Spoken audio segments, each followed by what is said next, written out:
Alô, amigo do Cemitério News, estamos no Centro de Mídias para mais um podcast.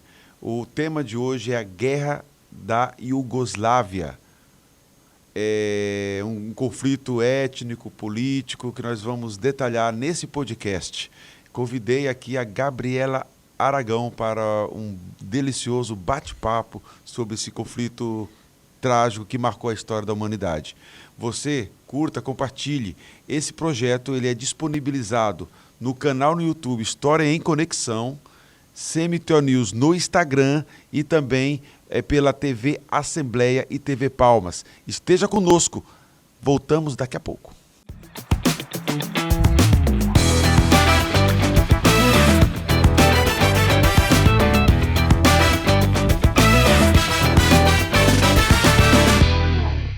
Estamos de volta.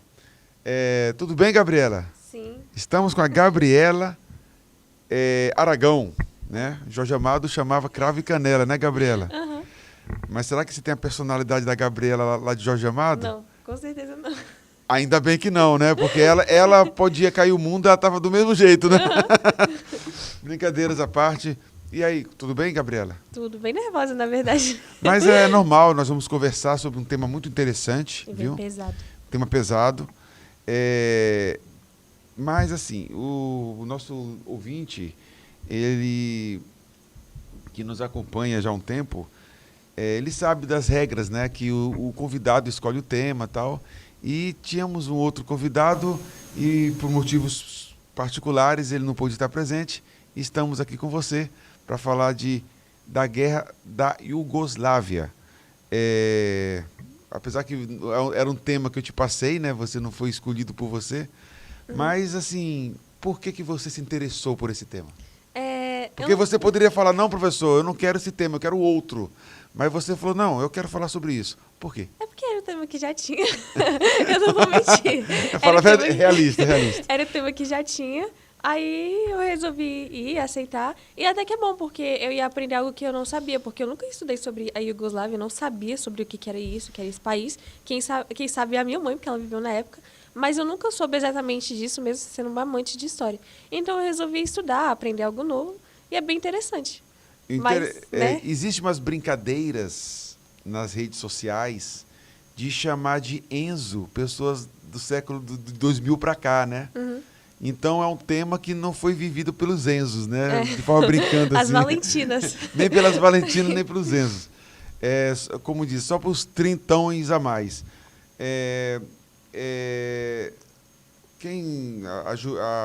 O público jovem de hoje não foi contemporâneo, né, dos eventos, mas provavelmente os pais, os avós, provavelmente vai lembrar de algum momento do país, da existência do país Iugoslávia. Pois é, eu fui falar com minha mãe sobre o tema e ela até corrigiu o meu nome. Quer dizer, corrigiu como eu tinha falado a palavra. Eu fiquei, ué? Vou fazer uma correção para você que nos assiste. Eu cometi um erro ortográfico aqui, viu? Eu peço para colocar o símbolo do Cemitério News no anterior. Agora já foi. Se você está assistindo o podcast, eu corrigi, vocês ouviram. Mas se você vê o podcast rolando na TV Assembleia sem o áudio, vai ficar feio para mim. É Iugoslávia, né? Iugoslávia. Eu peço desculpas aí pelo erro, uma falha aí. E quando eu percebi a falha, já estava no caminho aqui já para o Centro de Mídias. Mas bacana. Então vamos lá. Primeiro, quando se fala de Iugoslávia, assim, eu vou aqui falar, antes da Iugoslávia, vou falar uma coisa. Quando se fala em Europa, qual é o país que você pensa? Eu penso França, Alemanha, Itália, Inglaterra, não é mesmo? Até Grécia, talvez. Até Grécia, talvez, boa. E, assim, o país que foi um dos formadores do Brasil, que é Portugal, nem eles a gente lembra, né? Pois é. Portugal, coitada, ela tá... Ninguém lembra. E quando se fala em você falou, né? Quando falamos em Europa, a gente pensa na Europa Ocidental. Os países ricos. Ricos. mas quase você não lembra da Croácia. Da Polônia Da também. Polônia, menos. Quando você está lecionando lá história, eu acho que até mais o professor de geografia, talvez ele passe até mais do que eu sobre isso, porque eu na história não entro nessas questões geográficas. É Península Balcânica, onde fica? Né? Península Itálica, Ibérica, é mais fácil de você lembrar. Balcânica. Então, quando você fala em Europa, é a primeira problemática de você localizar e entender que a Iugoslávia é a Europa. Quando ou você não lembra, ou você pensa que é uma Europa diferente. É uma parte esquecida da Europa. É quando, inclusive, o senhor não sabe, né? Provavelmente o senhor não vai muito no TikTok, mas tem até. Eu não vou mesmo. Mas tem até esse movimento, esses vídeos de leste europeu. Aí mostra, sei lá, Ucrânia, Polônia, o leste da Rússia, essas partes. Só que uma parte bem fria e bem pobre, sabe? E aí o povo acha que é a maior estética do universo, é coisa muito legal. Tu mostra a Itália, a França, mostra a arquitetura, mostra o legado artístico. Você pensa, poxa, a história francesa, a Revolução Francesa, os historiadores, os filósofos, o iluminismo. Mas quando você vai falar do leste europeu, você pensa em frio, Vampiro. tem a Romênia, mas aí você falou assim, e quando lembra é Ucrânia e tal, mas não é a bendita da Sérvia. E aí é até raro lembrar, Curioso. lembrar da própria Rússia, mesmo sendo maior. E geralmente é para lembrar de guerra, ou de como o país é grande, ou do balé, ou algo assim. Exatamente. Inclusive, isso que o senhor falou é muito interessante, porque quando o senhor começou a falar disso, eu justamente lembrei sobre alguns pontos de fracasso da União Europeia, que é, por exemplo, na crise dos imigrantes de 2015, teve todo esse impasse entre os países ricos do Ocidente e os países mais pobres, porque os países ricos estavam querendo que a Hungria, a Polônia recebessem os imigrantes, e era um país... A gente está fugindo um pouco do assunto, mas é bom lembrar disso. Esses países tinham acabado de sair da União Soviética há 25 anos. A União Soviética tinha acabado em 1990. Então, eles estavam se reconstruindo. E essa coisa de receber imigrante podia ser interpretado como uma ameaça para eles, porque eles já foram muito dominados. E eles, como eu disse, eles estavam se reconstruindo, então não tinha estrutura. Só que aí a União Europeia impôs sanções e queriam obrigar eles. E aquela coisa, eles não ajudaram, esses países ricos não ajudaram esses países quando eles precisavam. Inclusive, falharam muito nessa guerra da Iugoslávia, e aí depois querem mandar. Bacana, bacana. Então, vamos lá, né? Uma vez apresentado para o nosso ouvinte sobre a Iugoslávia, vamos aqui. A Iugoslávia, né, ela foi já foi apresentado que é uma parte da Europa esquecida, mas quando você se debruça sobre ela, você percebe que é uma história complexa, vem de muito tempo, né? Então vamos começar a falar aí das causas principais, né, que levaram a dissolução, né, a dissolução, a fragmentação do território do país, que hoje não é mais país. A Iugoslávia foi um país formado pós Primeira Guerra Mundial, que aglutinava, né, que juntava vários outros países, e foi um barril de pólvora, que nós falamos em off aqui, né?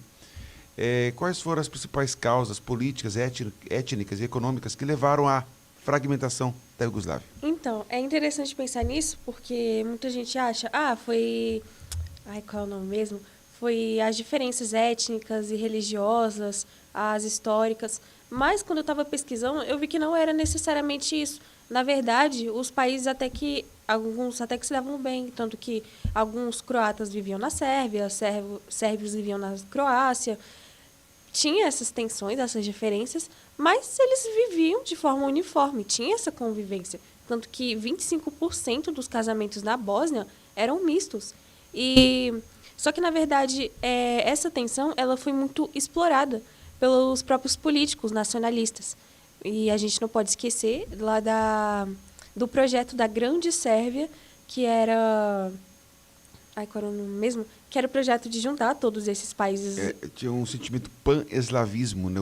Era o pan-eslavismo, que era a união de todos os povos da etnia eslava. Mas, mesmo assim, havia diferenças étnicas entre eles, né? Aí, essa vontade de juntar todos os povos Balcãs sobre a Sérvia.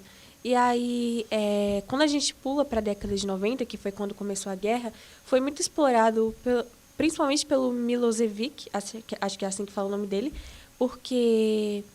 Ai, peraí, eu esqueci o nome. Por ele e pelo outro, que eu esqueci, que é o que mandava na Croácia, justamente com aquela palavra. Ah, se você não fizer isso, aquele país fará com você primeiro. Se você não atacar o seu vizinho vai te atacar primeiro. Aí eles tinham medo de que repetisse o que aconteceu na Segunda Guerra. É interessante aqui, para que o nosso público se localize, quais são os povos que que fizeram parte da grande Iugoslávia? Aqui, ó, anotei. Sérvios. Fala você. Tá. Fala você.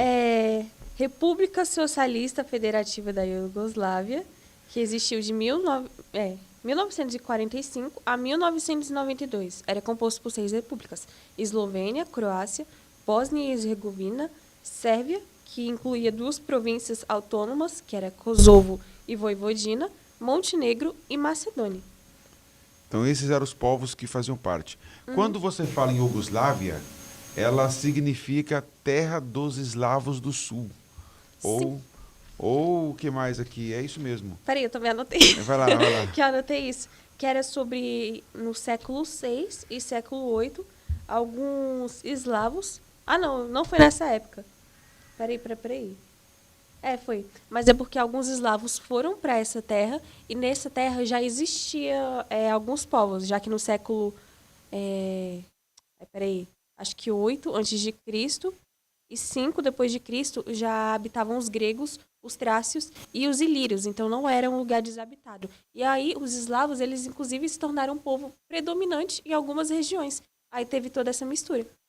A nossa história, como ela tem a participação grande da Europa, a influência também no pensamento histórico, quando você está na Idade Média, quando você está lá na primeira série, lendo sobre a Idade Média, você vai lembrar...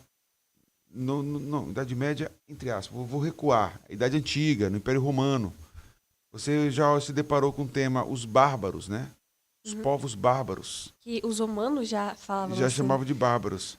Mas desses povos bárbaros, havia os povos germânicos, que se dividiam em outros, né? Ostrogodos, visigodos, flancos e vários outros. Esses povos que são mencionados na historiografia da Idade Antiga são os povos que os bretões, por exemplo, também, eles compuseram, eles foram formadores do que nós chamamos hoje de Europa Ocidental. E havia um outro braço étnico que eles ocuparam a parte dos Balcãs rumo ao leste. Até mesmo quando você estuda Roma Antiga, é uma parte que é pouco falada.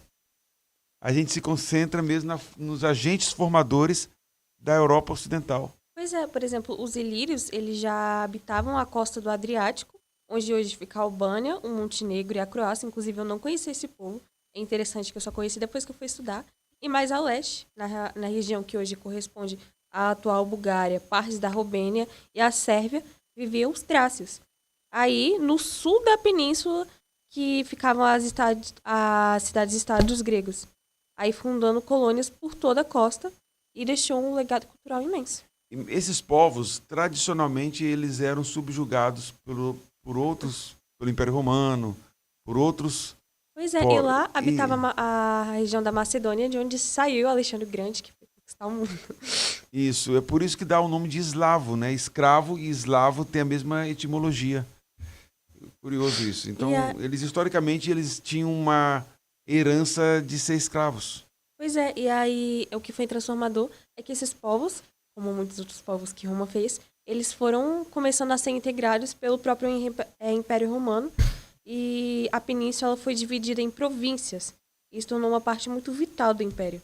Aí a gente depois pula para outra parte em que ocorreu a divisão ocidental e a divisão oriental, que era Roma e a futura Bizâncio, o futuro Império Bizantino, que cortou os Balcãs aos meios. Aí quando você vai no final do Império Bizantino, ali na queda de Constantinopla, que forma o Império Otomano, que foi um império gigantesco, ele pega parte, até a África ele pegou, parte da África, da Ásia, da Europa, e eles também tiveram uma influência muito grande nos Balcãs. Inclusive, essa parte é muito importante citar, porque umas partes... não uma parte, mas é porque isso é muito importante. Foi uma questão muito importante para a identidade sérvia que foi construída contra ele, já que dia 28 de junho é comemorado... Peraí que eu vou ver de novo. Que eu fiz muitas anotações e aí eu perdi um monte. Na verdade, gente, é uma história muito fragmentada, cheia de detalhezinhos, né? Aí não é fácil assim, não. É dia santo sérvio, que é o Vivodan, que é dia de São Vito, que marca o aniversário da Batalha de Kosovo, em 1389, que comemora, que lembra sobre Lazar, o nome dele, que ele lutou contra Murad I, que era um muçulmano que fazia parte desse império. E aí não houve necessariamente vencedores, os dois morreram na batalha, o Lazar foi capturado e o Murad ele foi morto por alguém, por um soldado lá austro-sérvio, mas eu esqueci o nome, só que muitos sérvios morreram. E aí quando a gente vê, quando a gente já pula para a história do arquiduque, que foi morto lá e deu início à Primeira Guerra, esse foi um dos motivos para ele ser morto e para causar tanta revolta, porque ele foi justamente nesse dia, como uma provocação, porque foi o dia que os sérvios perderam para os turco-otomanos. E aí, nessa região dos Balcãs, da Bósnia, que passou a ser uma colônia, um território da Áustria-Hungria, era justamente onde ele ia, dizendo que ia ver as manobras militares, que é justamente porque eles iriam lutar contra a Sérvia. Então foi uma provocação gigantesca, eles viram isso como uma provocação.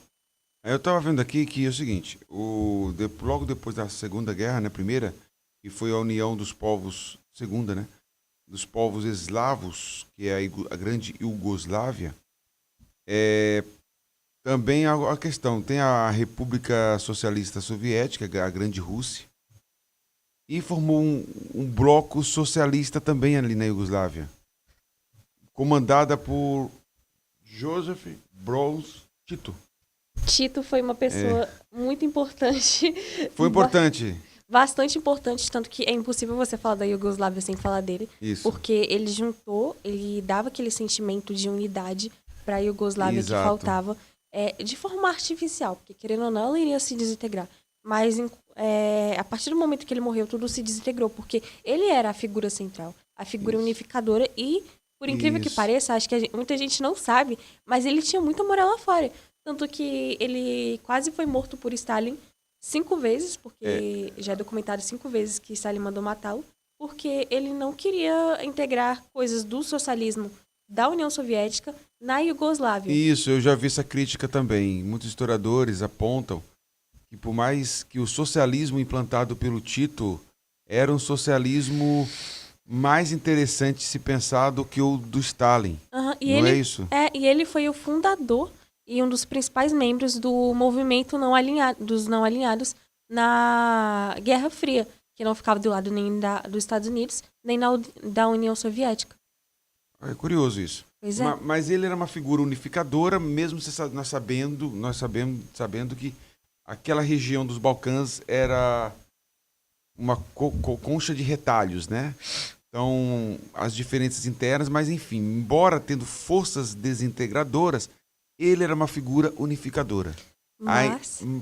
Aí que eu vi aqui que depois da morte dele em 1980, aí a Iugoslávia perdeu essa força unificadora, né? essa figura. E aí isso também favorece a desintegração.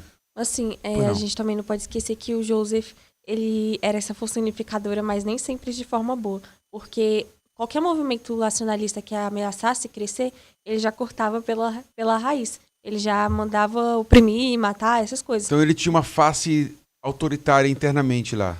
Porque, assim, sacrificar os movimentos nacionais em torno da grande Iugoslávia. De um único país lá, a Iugoslávia, os Balcãs juntos. Mas como manter um país unificado que primeiro... como manter vários países totalmente diferentes, com características étnicas diferentes, religiosas diferentes, e ele, na força política, queria manter uma integridade. É uma coisa complexa, né? infelizmente... Foi um sonho dele mesmo, um sonho em particular. Não tem como. E ele era uma pessoa muito carismática, então tinha muita gente que realmente gostava dele. Era um homem bonito, carismático, falava bem. Então, ele era essa figura de esperança para o país. Tanto que quando ele morreu, muita gente chorou. Pessoas de todas as repúblicas foram para lá, para Albânia, Bulgária. Acho que a Bulgária, chorar pelo caixão dele. Eu vi também que o que ajudou, o que contribuiu para a Iugoslávia se fragmentar, a dissolução, né, do território iugoslavo, foi também a derrota do comunismo soviético, a queda do Muro de Berlim, por mais que não foi no território dos Balcãs, mas a geopolítica, ela tá, de certa forma, está interligado, né? Isso quebrou a confiança um pouco das pessoas. Exatamente. Aí também tinha a dívida externa e pouco se fala da crise do petróleo de 1973, que eu acho que causou um caos no mundo inteiro. Então acho que... Deixa eu falar para você. Obrigada. Então, acho que foi um problema também, porque ameaçou a economia. E aí tinha a questão econômica de ter países muito ricos e países muito pobres. E depois, países ricos não quererem sustentar os países mais pobres. Bacana. Eu coloquei um trecho aqui interessante. A crise econômica agravou o desemprego, a inflação, as desigualdades regionais, aumentando tensões internas. Ao mesmo tempo, cresceram movimentos nacionalistas em repúblicas como Sérvia, Croácia e Bósnia, que você já tinha falado. Muitos líderes políticos passaram a defender maior autonomia e independência.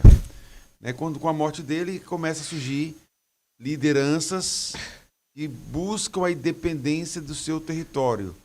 Então, assim, ela não, ficou insustentável a existência do país Iugoslávia, né? É isso. O CMTO News é um projeto coordenado e dirigido pelo professor César, eu que vos falo, do Colégio Militar Tocantins, senador Antônio Luiz Maia. É um projeto que tem por objetivo promover a disciplina História e Literatura. O projeto já ganhou o prêmio pela educação tocantinense, o projeto que transforma. Conta com a participação de vários alunos. Os alunos buscam o professor, a mim, escolhe o tema e a gente agenda, estudamos o roteiro e fazemos a apresentação. Esse projeto, esse vídeo, esse podcast, ele é disponibilizado na TV Assembleia, na TV Palmas, no canal do YouTube História em Conexão e também alguns trechos ali no Instagram, chamado CMTO News. Quanto a você, curta, compartilhe, leve esse projeto para alguém e divulgue esse trabalho. E vamos agora para a parte 2 do nosso podcast.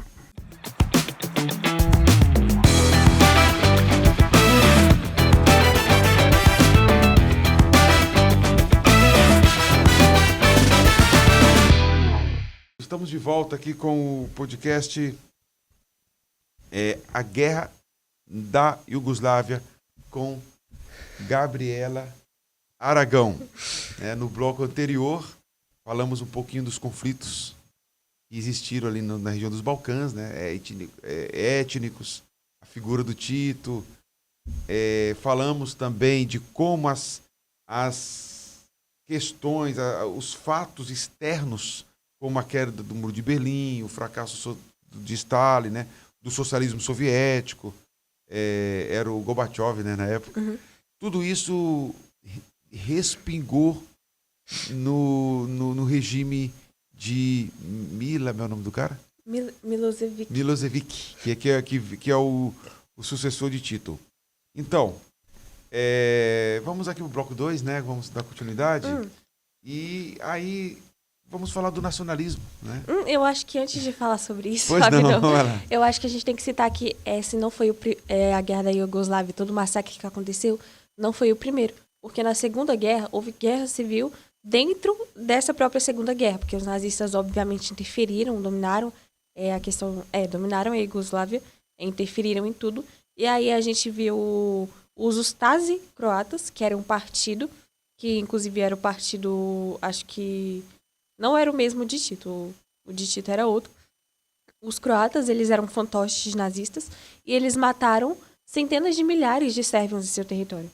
E retaliação, os chetniks monarquistas sérvios, que eles apoiavam a monarquia, cometeram atrocidades contra os croatas. Então foi uma guerra civil, uma guerra de extermínio, limpeza étnica, dentro de uma guerra, uma outra guerra que já estava acontecendo, que era a segunda, com a desculpa de lutar ou pelos nazistas ou pela liberdade.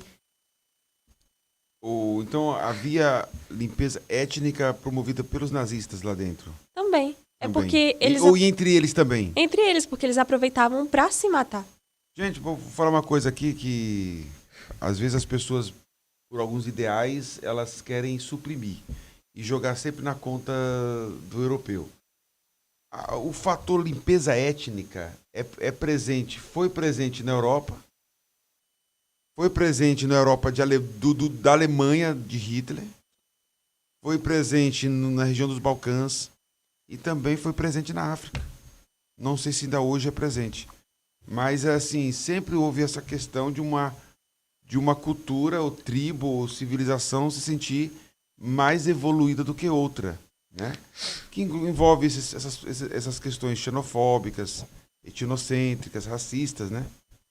Então, eu vou aqui falar porque muitas vezes a gente pensa só com relação ao negro, mas é um problema muito maior também, que envolve outras etnias entre si.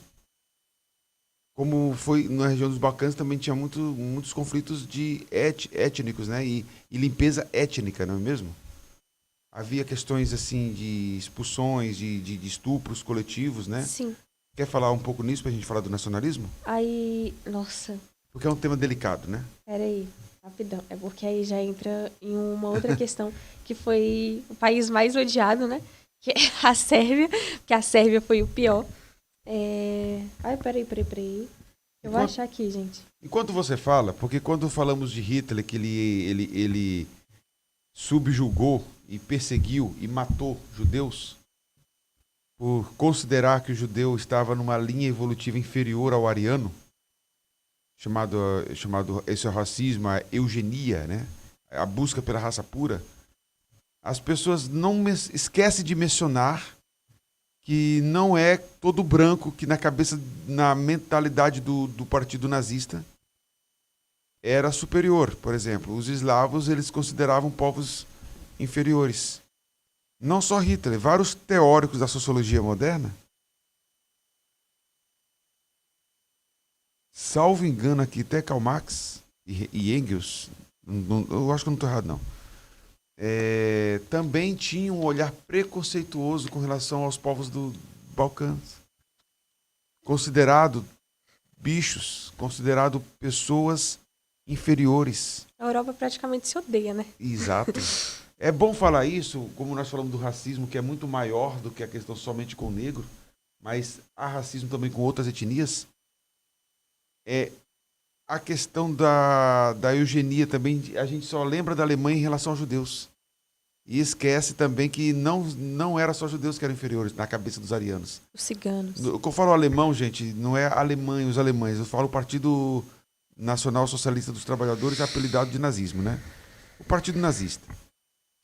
Com essa mentalidade eugenista. Eles excluíam também os povos balcãs. E vários teóricos do século XIX também tinham um preconceito assim de superioridade com relação aos Balcãs. É porque eu acho que nessa parte do nazismo, a gente, do ódio aos judeus, muita gente esquece que a Europa inteira estava infestada de ódio aos judeus. E aí depois colocaram na conta deles, os nazistas. E aí dizem que hoje não odeiam, mas ao longo dos séculos eles fizeram coisas terríveis com os judeus. Isso. Agora vamos lá. Como a história tem a questão política também. Porque quando você diz limpeza étnica, racismo, você pensa em quem? A Alemanha, Hitler. E como nós começamos nosso podcast lá no bloco 1, né? E nós falamos que é uma parte da Europa esquecida, as pessoas esquecem e nem sabem que lá também teve limpeza étnica.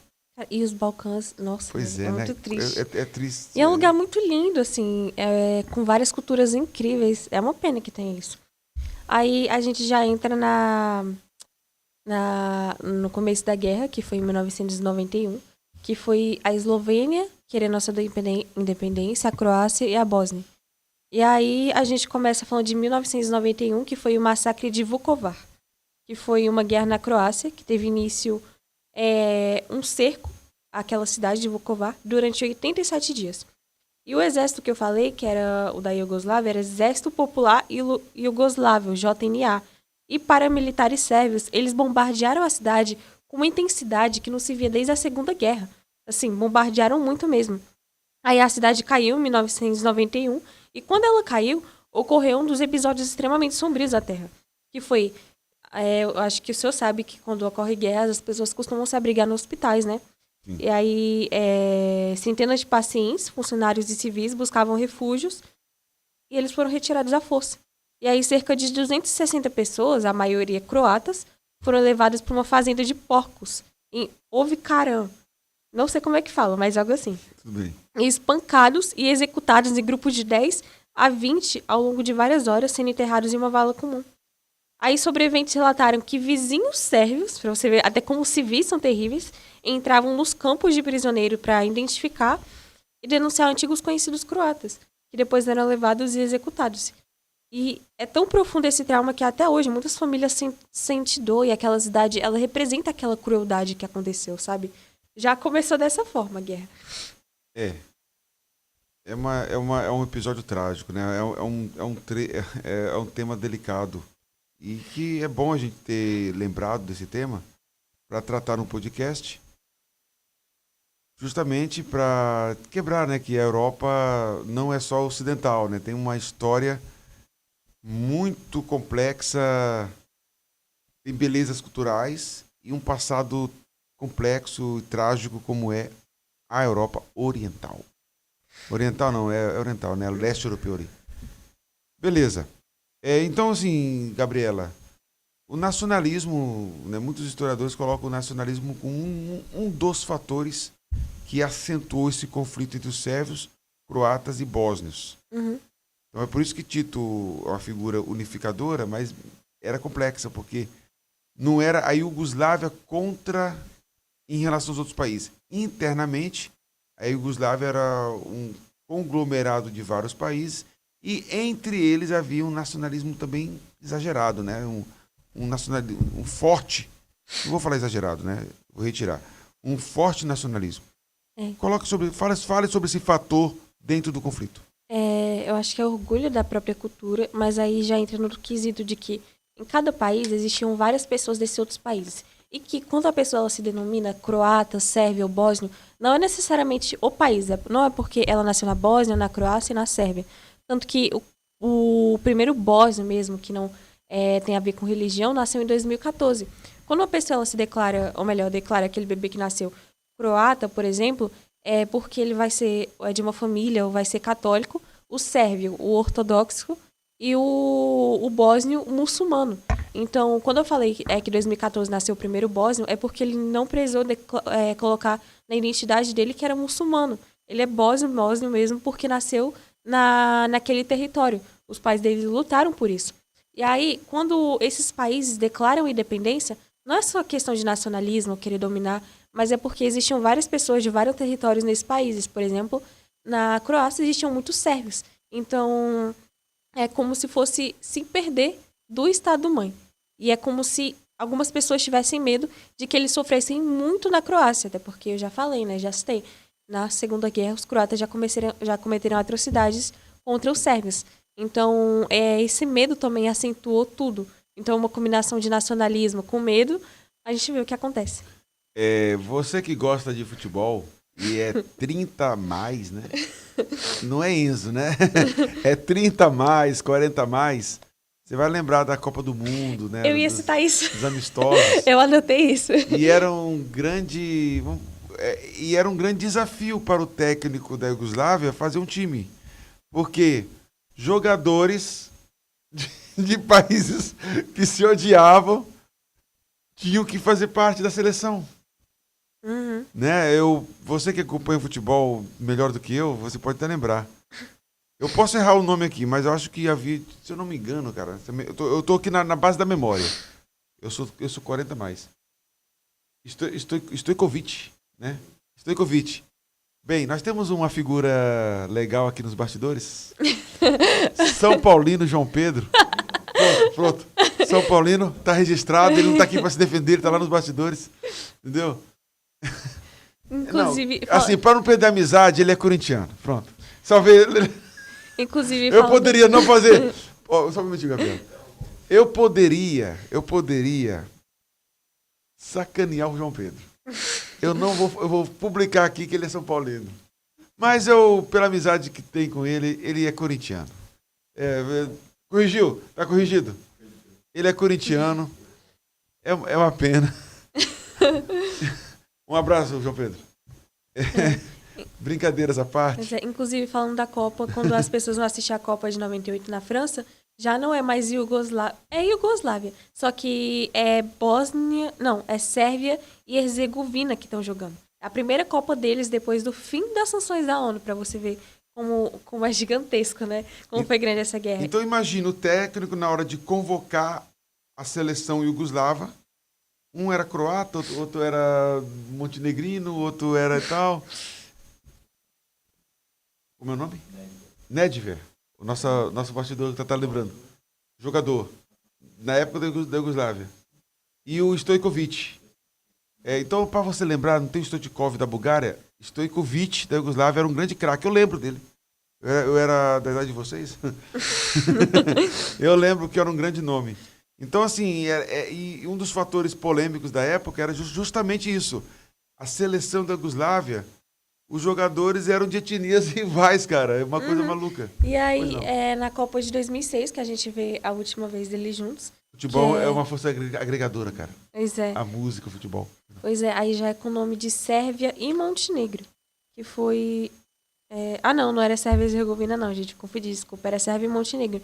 Aí foi a última aparição de qualquer união entre as repúblicas e iugoslavas na Copa. E aí, quando o jogo estava acontecendo, quando a seleção estava jogando, foi bem triste, porque eles já estavam jogando por um país que não existia mais. Porque dias antes já tinha...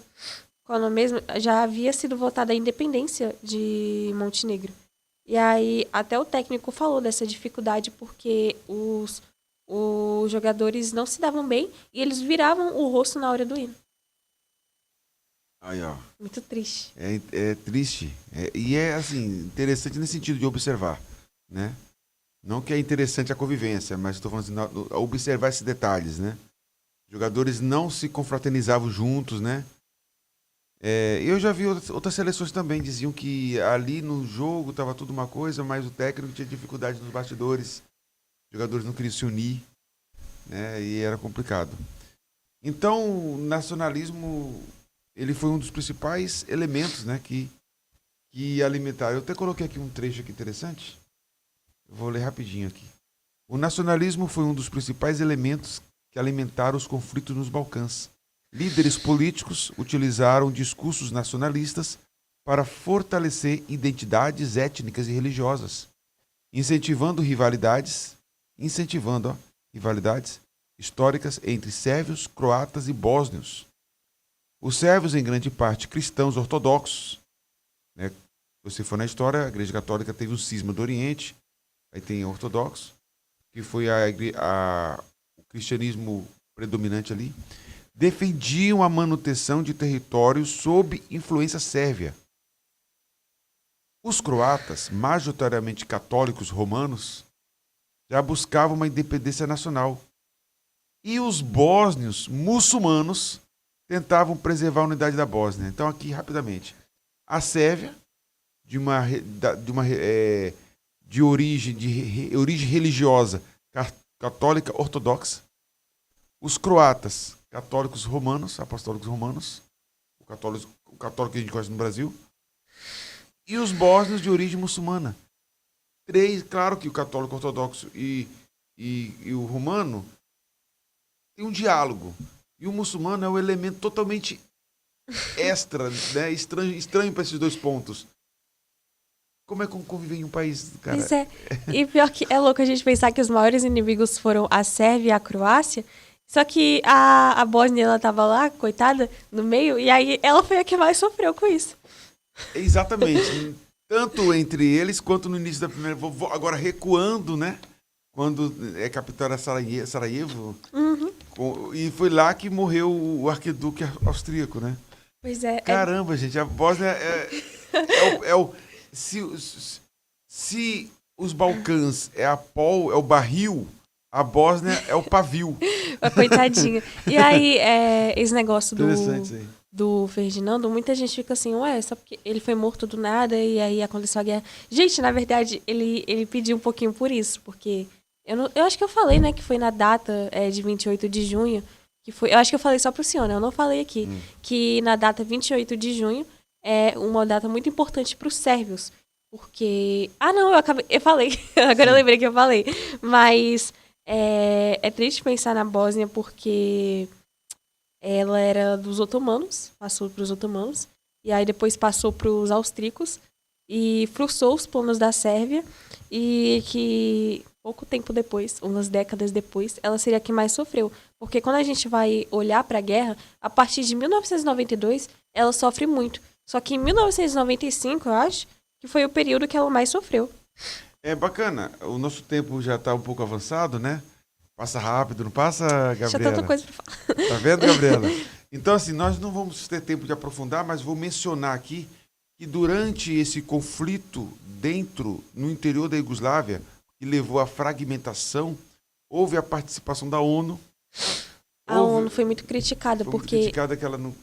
Pois é, inclusive é reconhecida como um dos maiores fracassos dela até hoje. Tanto que a própria OTAN interferiu, mas a ONU não. Ela interferiu, acho que em 98, 99, na Guerra de Kosovo, e a ONU ficou lá. E aí, quando a gente vai falar do massacre... Ela foi lenta, ela foi relapsa na intervenção dos conflitos, a ONU. Pois é, mas se fosse um país rico, eu duvido que demoraria. Mas assim... Viu? É uma parte esquecida. Pois é, aí a gente chega na parte do genocídio... a gente chega na parte do genocídio de Srebrenica, que foi em julho de 1995. Acho que vai ter parte 2, não é possível, né? Que Pois não. qual é o nome mesmo? A ONU tinha consagrado, não é consagrado, mas declarado aquela área, aquela cidade como área segura. E aí tinha os holandeses lá, os capacetes azuis. Srebrenica, né? Que é o massacre que ocorreu sobre a população civil, né? Uhum. E O que aí, você está falando aí? pois é, e aí ela tinha declarado como uma área segura. E aí tinha os holandeses lá, capacetes azuis, só que eles não estavam com armas de fogo. E aí a Sérvia não ligou. Ela tinha comparado... a ONU ela tinha declarado em 1993. E aí não ligou. E as tropas sérvias da Bósnia, comandadas pelo general Ratko Mladic. Gente, o nome desse Os nomes que são nomes trava-línguas. E aí eles ignoraram isso e tomaram o enclave. Nossa, e o que seguiu foi muito triste, porque foi um genocídio gigantesco. Primeiro teve a separação. As forças sérvias, elas separaram mais de 20 mil mulheres, crianças e idosos, que foram forçados a sair daquele território num ônibus. E aí depois o que aconteceu foi uma caçada terrível, uma caçada humana. Porque cerca de 10 mil homens e meninos bosníacos, ou seja, bósnios muçulmanos, tentaram fugir pela floresta, mas eles foram emboscados. E aí aqueles capturados, ou seja, os soldados eles iam atrás mesmo, correr. E aí aqueles capturados foram mantidos em locais como armazéns e escolas. Aí no dia seguinte, mais de 8 mil homens e meninos foram sistematicamente executados a tiro e enterrados em valas comuns. É complicado. E aí depois, as forças sérvias, elas tentaram esconder os corpos, esconder as provas, usando tratores e enterrando em outras alas secundárias. E aí os tribunais internacionais, como o TPIJ, que era o Tribunal Internacional justamente para julgar a questão da Iugoslávia, e a Corte Internacional de Justiça, eles classificaram isso como genocídio. E aí Mladic e Radovan, que foram os líderes militares e políticos dos sérvios da Bósnia, foram condenados por genocídio e crimes contra a humanidade. Você já entrou na questão das consequências, né? Uhum. Eu até coloquei quais foram as principais consequências humanitárias, né? Como Pois você é. bem citou aí. E, nossa, é uma dor gigantesca, porque eles sofreram muito. E aí, olha que isso foi em 1995, porque eu nem citei o que aconteceu, qual é o nome mesmo? Em 1992. Pois é, como a Gabriela falou, o que ela está falando são as consequências humanitárias, né? A Iugoslávia não existe mais, os países são, se tornaram independentes e essas ondas de massacres aí. Pois é, aí em Lamentável. 1992, em Omarska, funcionou de 25 de maio a 21 de agosto de 1992, que foram, de novo, operados por forças sérvias. Lembrando que ela tinha o objetivo de fazer uma limpeza étnica, ou seja, qual é o nome mesmo? Ai, cadê? Ela limpar o território dos não sérvios, principalmente bosníacos, muçulmanos e croatas. E aí, esse território, esse tortura, aí estima-se que cerca de 6 mil prisioneiros passaram por lá. E a tortura era rotineira e explícita. Espancamentos com barras de metal e coronhas de rifle, privação de comida e água e execuções. Aí o local tinha apelidos macabros como a Casa Branca, onde os detentos eram torturados até a morte, e a Casa Vermelha, usada para execuções. E mulheres detidas no campo foram repetidamente estupradas. E o número de mortos é centenas. E teve Baksovic, que é de 1992 e 1993, e foi um dos primeiros campos a operar e um dos que ficou ativo por mais tempo. Por quase 4 anos, prisioneiros foram submetidos a trabalho forçado, tortura diária e agressões sexuais. E Todos aí, esses acontecimentos da década de 90. pois é. No final da Iugoslávia. Só que a crueldade ela não foi unilateral, porque havia campos operados por forças croatas e bosníacas, que o campo de Dretej, comandado por forças croatas, deteve sérvios em 1992 e bosníacos em 1993, com relatos de tortura, estupro e condições desumanas que incluíam fome, sede e espancamentos que quebravam até costelas, segundo o sobrevivente. E aí a gente chega na pior parte na questão da Bósnia, que foi o cerco de Sarajevo, que durou uns 3 anos, quase 4, que a cidade ela foi brutalmente sitiada. E aí foi o cerco mais longo da história moderna, foram sitiados por sérvios. E as forças sérvias cercaram a cidade e bombardearam e alvejaram diariamente. E a avenida principal foi apelidada de Avenida dos Snipers, onde civis, incluindo mulheres e crianças, eram alvos deliberados. E aí o próprio Tribunal Internacional para a Ex-Yugoslávia disse que não era apenas como mesmo? Não era apenas motivo militar, mas aterrorizar a população civil. E aí tem muitos relatos de que os snipers usavam mesmo aquele lugar para treinar o seu tiro. Então, era bem triste. Humano, né? Uhum. E aí foi por 3 anos. E aí as pessoas viveram em condições desumanas, porque muita coisa não chegava lá. O cerco de Sarajevo. Uhum. E aí as pessoas se escondiam. Pesquisar. As pessoas se escondiam em lugares subterrâneos. E. Ai, qual é a palavra mesmo? Eu acho que elas tinham modo de assistir TV, mas eu não lembro exatamente, porque faz um tempo que eu vi sobre isso. E aí, quando mesmo, tem uma outra denúncia muito séria que o próprio tribunal italiano, o governo italiano está vendo sobre isso, de que pessoas ricas, turistas ricos, pagavam para os sérvios para eles deixarem esses turistas atirarem nos civis. Assim, é uma coisa muito desumana mesmo. É como se fosse uma temporada de caça. Atirar em pessoas comuns. E aí, triste, né, cara? Os 3 países... História recente. Pois é, os 3 países... Espera que nosso tempo já tá acabando, né? Eles sofreram muito. Tem mais coisa pra mostrar ainda aqui. A Croácia, eu acho que ela que menos recebeu ajuda. Já a Sérvia, ela recebia da Rússia, ajuda humanitária mesmo. E já a Croácia, eu acho que era do Paquistão e mais alguns outros países muçulmanos, que inclusive eles tinham sido, não é libertos, mas tido a sua independência, sua declaração de país mesmo, de forma muito recente. E aí depois a gente chega na última, que eu tenho que ser rápido, né? Que é... Ai, qual é o nome mesmo? Que foi Kosovo. Gente, cadê? Eu anotei essa, querida. Kosovo. Que ela é muito importante para a Sérvia. Porque ela é o mito da fundação nacional. Que aí... A região de Kosovo foi o centro do estádio sérvio medieval. Aí pode ser que ali a Sérvia ela viveu sua era de ouro. Aí o Kosovo ela foi o coração político e espiritual do reino. A cidade de Prizren serviu como capital... E a região abrigava a sede da Igreja Ortodoxa Sérvia, que era o Patriarcado de Pec. E teve o legado, que a importância da região é atestada por dezenas de igrejas e mosteiros ortodoxos sérvios, muitos dos quais hoje são Patrimônio Mundial da Unesco. Aí teve a Batalha de Kosovo, né? Que foi aquela de 1389, que eu falei. E... Ai, cadê? Ela sofreu também em 1998 a 1999. Peraí, gente, que eu vou achar rapidão. É porque é muita anotação. Enquanto você vai achar aí, eu vou passar algumas imagens. Passa algumas imagens. Exatamente, bacana. Antes dessa aí, tem uma imagem melhor? Não, né? Ficou. Passa, a resolução não ficou tão boa, mas esse seria o mapa da grande Iugoslávia, né, na época que existia. Pode passar? Um mapa melhor para quem está assistindo, aos países mencionados. Tudo isso aí era a região da Iugoslávia. A Península Balcânica, separada pela Itália, pelo Mar Adriático, e que hoje são países independentes. Pode passar? Aqui para quem chegou agora, né, vou rapidamente. A Guerra Civil na antiga Iugoslávia começa em 91 a 95. Né? A Guerra Civil acontece em 91 a 95. Ao longo desse podcast, nós detalhamos os antecedentes. Teve um forte componente étnico, religioso. Na tentativa de manter a coesão de um Estado criado artificialmente pós-Primeira Guerra Mundial, foram buscadas identidades e aceitas e industrializadas as diferenças entre diversos povos que constituíam a terra dos eslavos do sul. Na verdade, era um país artificial, né?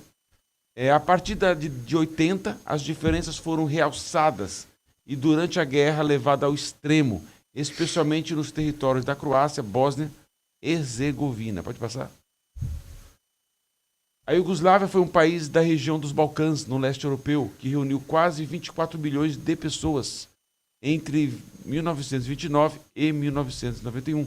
O território iugoslávio se formou a partir da conjunção de povos com diferentes identidades nacionais e religiões distintas, tendo em comum, o que era comum era a origem eslava, ou seja, eles eram escravos, mas as identidades nacionais, as religiões eram distintas. Mencionamos 3 aqui, a católica ortodoxa, a católica romana e os muçulmanos.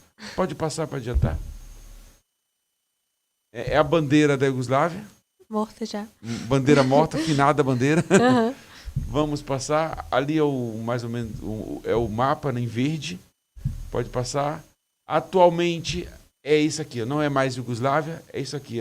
A geografia atual, né?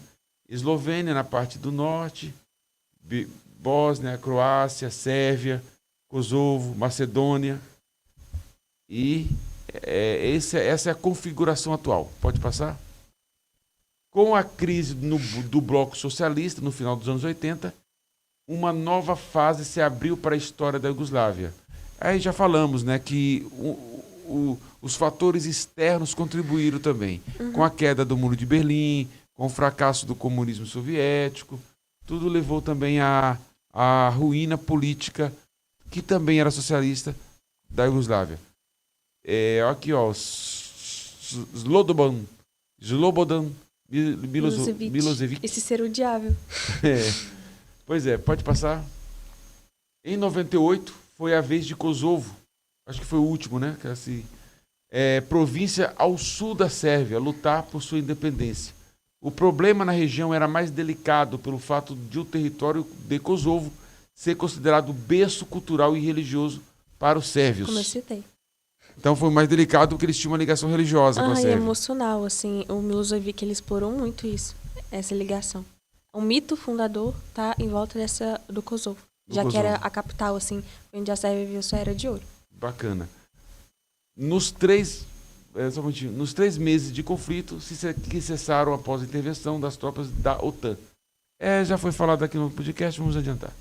Aí, só citando o Kosovo rapidão, que foi em 1998, em 1999, que eu acho que foi a última assim, limpeza étnica que aconteceu, que, embora em menor escala da Bósnia, que é incomparável, já que a Bósnia foi a que mais sofreu, forças sérvias, policiais e paramilitares empreenderam uma campanha de terror e expulsão forçada. Um dos casos mais chocantes, dos piores, foi o massacre de Hačak, em janeiro de 1999, onde 45 albaneses foram sumariamente executados, e ao longo da terra, mais de 800 mil civis albaneses foram expulsos de suas casas e milhares foram mortos. E a prática de enterrar corpos de vítimas em valas comuns na Sérvia, na tentativa de esconder crimes, também foi documentada. E é importante ressaltar que o horror não teve um único lado. Porque depois do fim do conflito, forças de guerrilha albanesa, o UCK, também cometeram crimes de guerra contra civis sérvios e de outras minorias, como os romani, em um ciclo de vingança e violência. E aí as pessoas esquecem que os romanes e ciganos também sofreram muito isso. Bacana o que você falou. Né? Kosovo, em 98, 99 é independente. E em 2003 é a vez de Montenegro também lutar pela sua independência. Em 2003, quando você está assistindo lá os campeonatos de vôlei lá, tá lá, Brasil e Sérvia e Montenegro. Eu assustei, né? Eu sou de mau tempão, né? Como diz, né? Mas assim, até 2003 o nome Iugoslávia ainda era usado. Aí depois deixou de ser usado e passou a ser chamada Sérvia e Montenegro. E eu assustei quando eu assistia jogos. De repente, Sérvia e Montenegro. Eu achava engraçado o nome, Montenegro. Mas aí Montenegro agora também já é um país desmembrado, né? Desmembrado, já é independente. Pode passar. Aí ruínas aí, uma imagem. Terror. Inclusive eu esqueci de citar, mas a Eslovênia ela foi o primeiro país atacado. Só que ela não sofreu muito porque não tinham muitos sérvios lá. Era uma região um pouco mais hegemônica. Então não representava um grande risco, porque aí quem depois sofreu foi a Croácia. Bacana. E aí, bacana não, interessante, né? Não é bacana. É que nem eu quero mandar, que nem vocês falamos em off, né? Manda um trabalhinho sobre o Holocausto e um coraçãozinho do lado. Assim, arco-íris em cima. Não tem lógica. Aí a gente não pode esquecer de citar, em último, né? Porque já tá acabando, o Acordo de Dayton, que foi o tratado de paz que formalizou o fim da Guerra da Bósnia. E ele foi assinado pelos presidentes da Sérvia, o terrível Slobodan Milošević, representando os sérvios da Bósnia, a Croácia e Bósnia e Herzegovina. E aí ele foi mediado pelo presidente da época, acho que é o Bill Clinton, né? Gente, é o Bill Clinton. Clinton é 94 em diante, se não me engano. É ele. Aí ele se eu não me engano, é por ali. Aí, como convencer inimigos a pararem de lutar? Então, ele criou uma arquitetura política extremamente complexa e forçada em equilibrar forças, não em ser eficiente ou logo acabar com a guerra. Aí foi um estado de duas entidades. Pode passar. O ponto central de Dayton foi manter a Bósnia como um país... Ai, que triste. Um país internacionalmente reconhecido, mas dividiu internamente duas entidades autônomas. Lembrando que o Kosovo e acho que outro território lá que eu esqueci o nome já eram autônomos. E ele dividiu a Bósnia nisso. E foi uma linha que refletiu o controle... Eu acho que vai ter que ter parte 2. Essa é a última coisa. É muito detalhes. Essa é a última, eu prometo. Não, tá bom, é porque o tempo nosso é curto, mas tá bom demais. Que refletiu o controle territorial no fim da guerra, que foi a Federação da Bósnia e Herzegovina, que era controlada principalmente por bósnios e muçulmanos, croatas, com 51% do território, e a República, que, gente, eu não sei citar ela, porque ela é SRPSKA. E aí, ela é controlada pelos sérvios da Bósnia, com 49% do território. E aí... Mais pesada, né? Pois é muito triste. Eu acho que essa é uma das valas comuns que eles jogavam pessoas. Aí, além disso, a cidade, chama BRCKO, um ponto estratégico no norte, que ela se tornou um ponto neutro. Ou seja, ela não ficou com nenhuma das duas. Ela tornou um distrito neutro e autônomo. E aí, no total, essa estrutura gerou 14 governos e parlamentos para um país de apenas 3 milhões de habitantes. E aí, o governo do equilíbrio e da paralisia também, que a presidência da Bósnia é um exemplo máximo dessa complexidade. Que não é só um presidente só, ela é partida em 3. Ou seja, um sérvio, um croata e um bosníacos, que é eleito por cada um, respectivas pessoas dessas etnias. E aí, os 3 precisam decidir em consenso. Aí, qual é o problema? Um pode vetar decisões dos outros em nome do interesse nacional vital e do próprio grupo. Interessante, mas nós estamos curto. Pode passar. A Guerra da Iugoslávia mostrou que, mesmo no fim do século XX, a paz europeia ainda era frágil. Pois é. Essa frase é interessante para pensar, reflexão, né? Os próprios sistemas, as instituições que foi criada para proteger essas pessoas, às vezes elas falham por querer mesmo, porque elas são muito lentas. A ONU foi um exemplo disso. A OTAN teve que intervir. Pois é. Quando a identidade nacional se torna arma, a convivência se transforma em conflito. Pode passar? A guerra não destrói apenas cidades, mas também as pontes invisíveis entre os homens. Pode passar? O passado, quando mal resolvido, retorna não como memória, mas como conflito. Curta, compartilhe e voltamos rapidinho para o fechamento do podcast.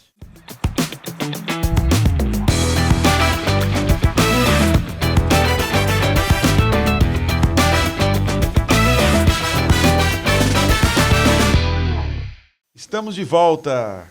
Beleza, Gabriela? O podcast foi interessante, muitos detalhes. A parte final ficou um pouco suprimida, né? Porque não teve tempo hábil para a gente destrinchar os detalhes. Quem sabe aí um outro momento, ou uma parte 2, vamos analisar essa situação. Mas eu primeiro agradeço pela sua participação. Eu que agradeço. Espero que as pessoas que assistam entendam o que foi falado. Mas assim, agora vamos à parte mais pessoal, onde as pessoas vão conhecer Gabriela Aragão. Beleza, Gabriela? Não. Explica para as pessoas aí, fala para as pessoas, um pouquinho da sua história, onde você nasceu, sua mãe, seu pai. Quem você é? Gente, muito pessoal, não esperava. Não é para esperar mesmo, não. Senão não seria interessante. Mas... Ela nem sabe o que vem depois. Vai lá. Vai, Gabriela, fala lá. Eita. É você e a câmera lá, vai. Eu nasci aqui mesmo, né? Tenho 17 aninhos. Nasceu em Palmas, né? Em 2008. E aí... O que mais que é pra falar mesmo? 17 anos. Aí eu tenho a minha mamãe. Torcedora do São Paulo. Tá repreendido. Brincadeira, eu não tenho nada contra o time de São Paulo, porque o time que eu torço é do Rio, gente. Ele é o Vasco. Isso, vascaíno. Pois é. Mas eu amo meu time, eu tenho orgulho, apesar de tudo. E... Assim como o leste europeu é uma parte esquecida, o Vasco também. Não é não, o Vasco é lembrado sempre. Cala a boca, o Corinthians não pode falar nada. Essa tirada foi fora, foi? Então... O Corinthians não pode falar nada, viu? E o São Paulo também não. É lamentável. E aí... Sim, você, fala um pouco de você. E aí, eu gosto muito de história, desde o 6º ano, assim, que eu comecei a pesquisar por conta própria. Tanto que eu acho que... O professor sabe, né? Eu sou a que mais sabe de história na sala, porque eu realmente amo muito a matéria. E um beijinho pra minha mãe. E é isso, acho que é isso. Na verdade, você é a que mais se interessa, assim, né? Você que pergunta, observa quando você faz um comentário com uma certa base, né? Você é uma jovem de 17 anos. Você pretende seguir carreira superior? Sim, claro. Que Eu quero muito seguir a vida acadêmica. Eu acho que eu vou seguir psicologia, talvez. Trabalhar como psicóloga. É uma área que eu gosto bastante de estudar sobre o cérebro. Quem é de humanas sabe, né? É muito legal estudar essas coisas. A graduação, ela vai te dar as escolas historiográficas, o pensamento filosófico historiográfico, a comparação. Então, assim, a gente aprende a abordar um fato de uma forma mais filosófica, mais comparativa, né? Então, é isso. Uma virtude em alguém que você admira. Nossa. Pensa rápido, que nós não temos outro podcast. Eu acho que a capacidade de ser autêntico, sabe? Em um mundo que te cobra cada vez mais... Você é autêntica, né? Obrigada. Eu acho. Eu acho que o mundo que te cobra cada vez mais de caber em uma caixinha. E hoje é muito interessante a gente estudar história, e eu vejo isso como algo mais importante do que nunca. Porque a gente vê muitos movimentos contrastantes e muitos conflitos. E... as pessoas, elas querem muito colocar umas às outras em umas caixinhas, e a gente está vivendo um terror. E um defeito em autenticidade, então. Um defeito em alguém que você tem uma repugnância. Eu não suporto esse defeito. Eu acho que ignorância. Uma pessoa que é ignorante com o outro. Principalmente quando a pessoa fala, estava estressado e acabei sendo ignorante, e não pede desculpas. Você fala ignorância no sentido de pessoas que não têm conhecimento e ignoram o assunto, ou estupidez? É aquela pessoa que costuma ser grossa com todo mundo, estupidez, sabe? então, é estupidez.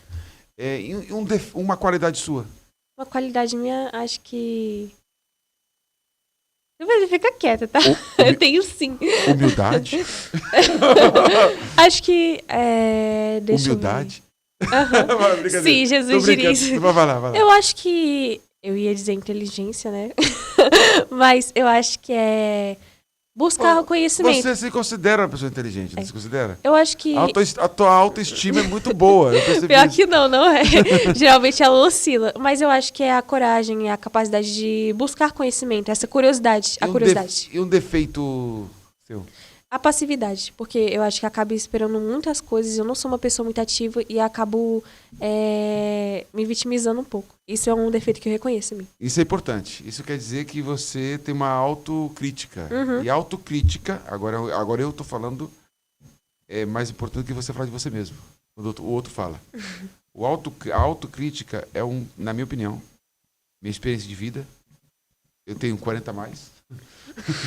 A autocrítica é um passo para o conhecimento.